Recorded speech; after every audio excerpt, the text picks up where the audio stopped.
ताग बटोरी मम पद मन है बांध बरडोरी, वो मृत्यु से मुक्त हो जाता है।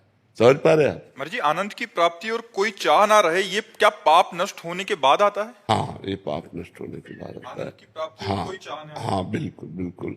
जब तक मलिन मन है तब तक चाह रहती है, जब तक पाप रहता है तब तक हमारी मलिनता बनी रहती है, और वो मलिनता हमें माया में घसीटती रहती है। और माया में घसीटने का मतलब है कामना, काम कामना वासना मन ते करियति दूर। जब तक ये मन से दूर नहीं होंगे तब तक भजन नहीं होता डट के, और जब डट के भजन होता तब भगवदानंद की अनुभूति होती है। उमा सोनी जी, राधे राधे महाराज जी। महाराज जी, आपके चरणों में कोटि कोटि नमन। महाराज जी, सत्संग से ज्ञान होता है कि राग और द्वेष नहीं रखना चाहिए, सब में प्रभु का वासी है, परंतु न चाहते हुए भी राग और द्वेष दिख जाता है। क्योंकि भजन नहीं है, क्योंकि भजन नहीं है। जब हमारे अंदर सही भजन होगा तो किसी से राग द्वेष होगा ही नहीं, वो स्थिति होती है। जैसे हमारा मन प्रभु में हर समय लगा हुआ है तो प्रभु सम है, संसार विषम है, प्रभु सम है। सम माने सब में बराबर भगवान विराजमान है, हम में भी, आप में भी, सब जगह। तो जैसे हमारे लड़के से कोई गलती हो जाए तो हम नाराज भले हो जाए लेकिन उसकी प्रियता नहीं नष्ट होती। समझ रहे हैं ना? जैसे हमारे हाथ से हमको चोट लग जाए तो हमें दुख जरूर होता है लेकिन हमें द्वेष नहीं होता। जैसे हमारी दांत से हमारे जबान कट जाए, हमें पीड़ा होगी पर द्वेष नहीं होगा। ऐसे ही किसी व्यक्ति के द्वारा हमारा अहित हो जाए तो हमें दुख जरूर होगा लेकिन उससे द्वेष नहीं होगा, क्योंकि उसमें परमात्मा विराजमान है। मेरा क्वेश्चन ये भी है कि उनके लिए मन में भाव आना वो भी बड़ा ग्लानि वाला है। मैं उनके सामने एक्सप्रेशन नहीं कर रही, कुछ नहीं बता रही। हाँ बिल्कुल। पर वो थोड़ा गिल्टी वाली फीलिंग की साधक होते हुए भी ये भावना आती है। हाँ बिल्कुल ठीक है, तो और भजन बढ़ाइए, स्थिति आगे बढ़ जाएगी। ये स्थिति जो है अभी राग द्वेष रहित स्थिति नहीं है, और भजन बढ़ाइए, खूब नाम जप कीजिए, कोई गलती ना होने पावे, चरित्र पवित्र रहे तो आप आगे बढ़ जाएंगे। परमार्थ की स्थिति ऐसी आ जाएगी कि आपको कोई गाली भी देगा तो आपके अंदर मुस्कुराहट होगी, हृदय में शीतलता होगी। ये स्थिति से होगा, बुद्धि लड़ाने से नहीं होगा।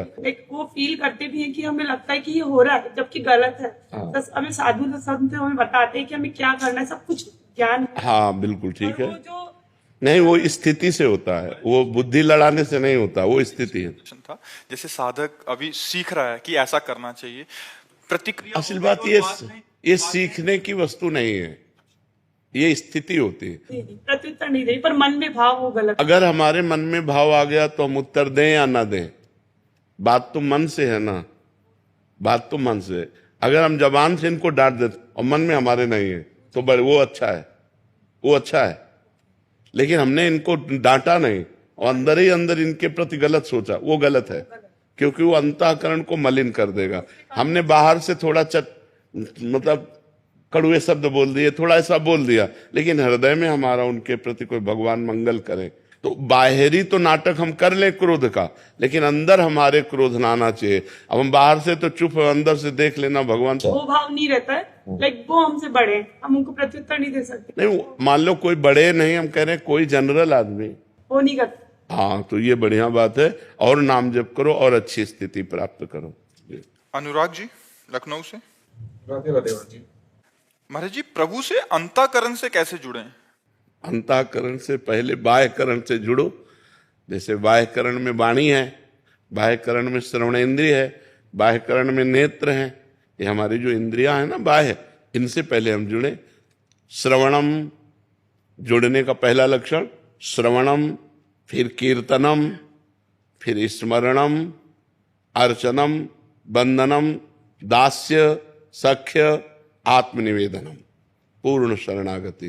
तो हम खूब भगवान की चर्चा सुने, भक्तों के चरित्र सुने, भगवान का नाम जप करें, भगवान का नाम कीर्तन करें, भगवत भाव से दूसरों की सेवा करें, तब हमारे अंदर पवित्रता आएगी। और जैसे जैसे अंदर पवित्रता आएगी वैसे वैसे अंदर से भजन होने लगेगा, और जब अंदर से भजन होने लगा तब जीवन में चमत्कार हो जाता है, तब जीवन आनंदमय हो जाता है। महाराज जी वैसे ही कर रहे हैं, लेकिन जैसे ऑफिस के काम या अन्य सांसारिक काम करने लगते हैं तो फिर वो माइंड से हाँ, जरूर जरूर, क्योंकि उसमें एकाग्रता करनी पड़ती है, तो हम उस कार्य को भी भगवान को समर्पित कर दें।